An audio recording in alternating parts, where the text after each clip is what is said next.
Bienvenue dans cette vidéo dédiée à Helm, l'outil incontournable pour la gestion avancée de vos applications Kubernetes. Dans cet épisode, nous explorerons les fonctionnalités puissantes de Helm et nous allons déployer le CMS WordPress dans un cluster K8s avec Helm. Que vous soyez un développeur, un administrateur système ou simplement curieux d'en savoir plus sur Helm, cette vidéo est faite pour vous. Helm est un gestionnaire de paquets pour Kubernetes, conçu pour simplifier le déploiement et la gestion d'applications sur une infrastructure basée sur des conteneurs. Il permet de créer des packages, appelés charts, contenant toutes les ressources nécessaires pour déployer une application, y compris les déploiements, les services, les secrets, les configurations, etc. Avec Helm, vous pouvez installer, mettre à jour et supprimer facilement des applications Kubernetes, tout en bénéficiant de fonctionnalités telles que le versionnement, les rollbacks et le partage des configurations. La première chose à faire est d'installer Helm sur votre PC. Moi, j'utilise Debian 11 et donc nous allons voir les commandes à exécuter pour installer Helm sur Debian 11. Si vous utilisez un autre système, les commandes seront à adapter. D'abord, nous allons nous assurer que notre système est à jour. Ouvrez un terminal et exécutez la commande suivante. Sudo apt update-y commercial sudo apt upgrade-y. Cette commande met à jour le système. Donc mon système est à jour. Ensuite, nous allons aller dans le répertoire home avec la commande suivante cd tilde. Donc, nous sommes bien dans le répertoire home de l'utilisateur Pentao. Ensuite, nous allons télécharger le binaire Helm avec la commande wget. Donc, vous allez taper la commande suivante, wget suivi du site où se trouve le binaire, donc ce site web. Donc, nous vérifions, nous avons bien le tar.gz ici. Ensuite, nous allons extraire ce tar.gz dans le dossier Linux AMD64. Donc pour ce faire, vous allez taper la commande suivante. tar-zxvf et le nom du package. Nous vérifions. Ici, nous avons bien le dossier Linux-AMD64 qui contient le binaire Helm. Ensuite, nous allons déplacer le binaire Helm dans le dossier usr local bin afin qu'il soit accessible de n'importe où sur votre système. Pour ce faire, vous allez taper la commande suivante. Sudo mv /linux-amd64/helm espace suivi de /usr/local/bin/helm. Donc cela déplace le binaire Helm dans usr local bin Helm afin qu'il soit accessible depuis n'importe où. Donc maintenant, nous pouvons vérifier que le binaire Helm a bien été installé en tapant la commande suivante, Helm version. Ici, nous voyons bien les informations de la version de Helm, donc le binaire a bien été installé. Ensuite, nous allons installer K3s pour pouvoir déployer un cluster K8s. Donc pour ce faire, vous allez taper la commande suivante. Donc la commande suivante permet de télécharger le binaire K3s. Ensuite, nous créons une variable d'environnement install K3s exec qui contient la valeur serveur-disable égale traffic car nous voulons rendre inactive traffic. Et ensuite, nous exécutons le script téléchargé précédemment avec la commande curl. Donc ici, cela télécharge le script et nous exécutons le script qui va créer un service K3s et nous allons donc vérifier une fois le service créé que le service est bien démarré. Donc pour vérifier que le service est bien démarré, vous tapez la commande suivante, sudo systemctl statut K3s. Nous voyons bien l'état du service en running. Donc K3s est bien démarré. Ensuite, nous allons créer un alias afin de simplifier les commandes. Donc alias k égale entre guillemets sudo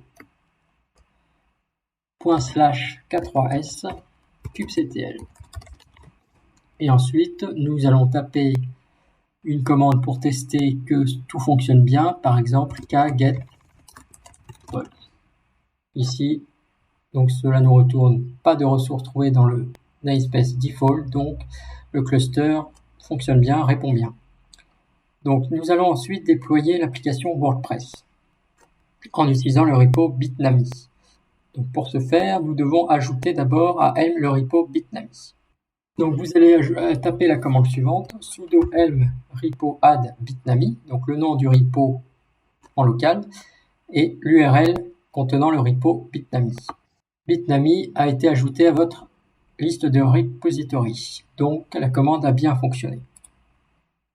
Ensuite, nous mettons à jour les repos Helm afin de nous assurer d'avoir la dernière liste des sharks Bitnami avec la commande suivante, sudo helm repo update.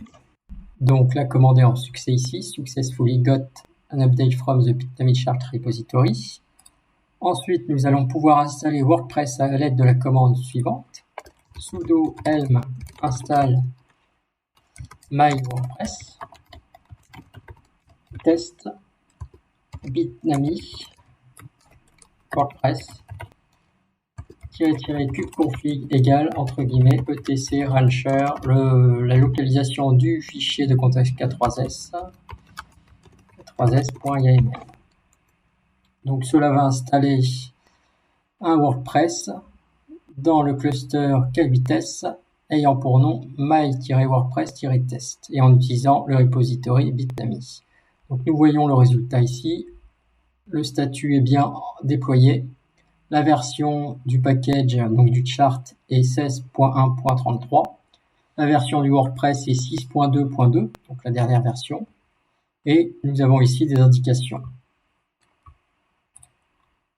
Nous pouvons vérifier l'état du déploiement avec la commande suivante, kgetpods-watch. Ici, nous voyons que le K8s est en train de créer les conteneurs. Ensuite, le conteneur MariaDB, MyWordPress Test MariaDB est dans l'état running. Le conteneur lié à l'applicatif est également en état running. Nous voyons que le pod MyWordPress Test MariaDB est dans l'état ready. Donc nous voyons à la fin, au bout de 1 à 2 minutes, que les deux pods, le pod applicatif MyWordPress Test et le pod lié à la base de données MyWordPress Test MariaDB, sont dans les états ready et sont en running. Cela veut dire que le déploiement a bien fonctionné. Une fois que le déploiement est terminé et que les pods sont en cours d'exécution, vous pouvez accéder à votre site WordPress en utilisant l'adresse IP ou le nom de domaine associé à votre service. Vous pouvez obtenir l'adresse IP en exécutant la commande suivante, kget-svc, svc pour service, le nom du service est myword-wordpress-test. Ici, nous avons un service de type load balancer, on a l'IP du cluster, l'IP de la machine et nous avons plusieurs ports.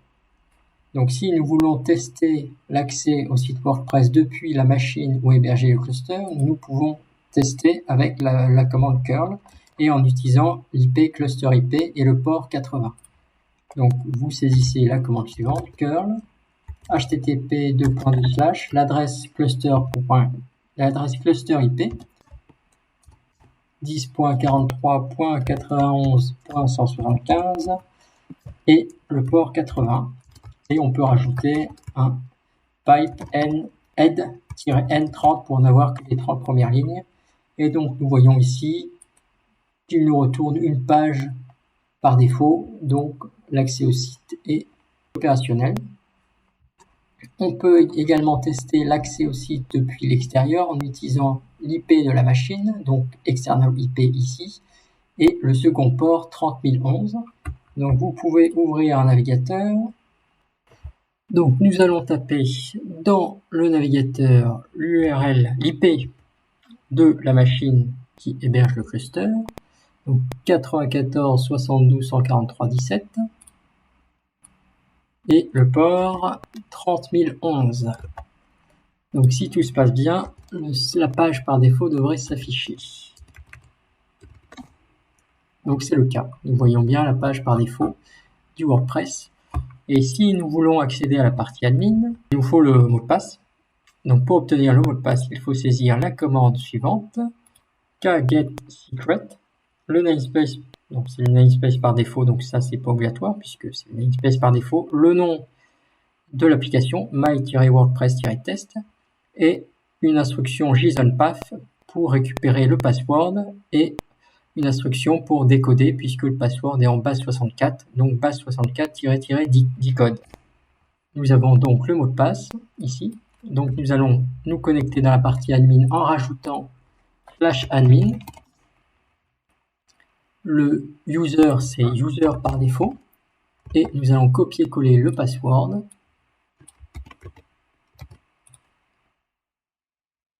Voilà, donc nous sommes rentrés dans la partie admin. Et donc après, vous pouvez configurer, ajouter les pages, configurer ce que vous voulez, ajouter les pages, etc. Et voilà, c'est la fin de cette vidéo.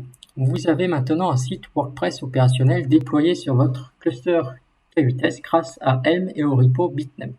Vous pouvez commencer à personnaliser votre site, installer des thèmes et des plugins et partager votre contenu avec le monde entier. J'espère que ce guide d'installation vous a été utile. Merci de m'avoir suivi aujourd'hui et n'hésitez pas à laisser vos questions en commentaire ci-dessous. À bientôt dans une prochaine vidéo.